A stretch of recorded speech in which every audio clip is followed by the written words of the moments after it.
కొద్ది రోజులుగా తెలుగు సినీ పరిశ్రమలో కార్మికుల సమ్మె కొనసాగుతోంది. కార్మికులు తమ వేతనాలు పెంచాలన్న డిమాండ్తో కొన్ని రోజులుగా షూటింగ్లు బంద్ చేసి సమ్మె చేస్తున్నారు. ఇది ప్రస్తుతం ఇండస్ట్రీలో హాట్ టాపిక్ గా మారింది. దీనిపై ఇప్పటికే నిర్మాతలు, ఫిల్మ్ ఫెడరేషన్ నాయకుల మధ్య పలు దఫాలుగా చర్చలు జరిగినప్పటికీ అవి సఫలం కాలేదు.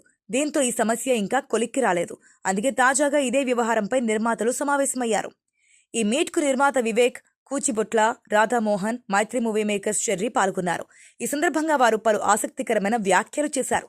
తాము కార్మికులకు వ్యతిరేకం కాదని, అది చెప్పడానికే మాట్లాడుతున్నట్లుగా తెలిపారు.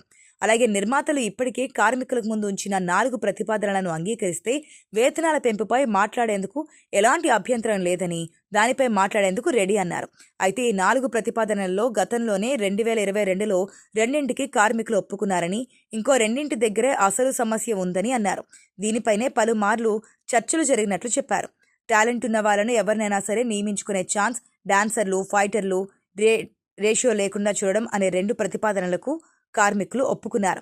ఇక మరో 2 ప్రతిపాదనలపైనే డైలమా కొనసాగుతోంది. అందులో ఉదయం 6 గంటల నుంచి సాయంత్రం 6 గంటల వరకు ఉన్న కాల్ షీట్తో పాటు ఉదయం 9 గంటల నుంచి రాత్రి 9 గంటల వరకు కూడా అమలు చేయాలి. అలాగే ఆదివారం డబుల్ కాల్ షీట్ లేకుండా చూడడం, అంటే 2 ఆదివారం ప్రభుత్వం ప్రకటించిన హాలిడేలకు డబుల్ కాల్ షీట్ అనే ప్రతిపాదనపై చర్చలు సాగుతున్నాయి.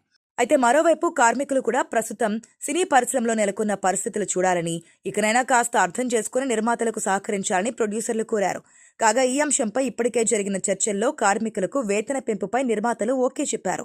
కానీ ఇది కొన్ని షరతులతో మాత్రమే అని స్పష్టం చేశారు. నిర్మాతలు విధించిన షరతులకు ఒప్పుకునేది లేదని ఫెడరేషన్ నాయకులు తేల్చి చెప్పారు. దీంతో సమ్మె కొనసాగుతోంది.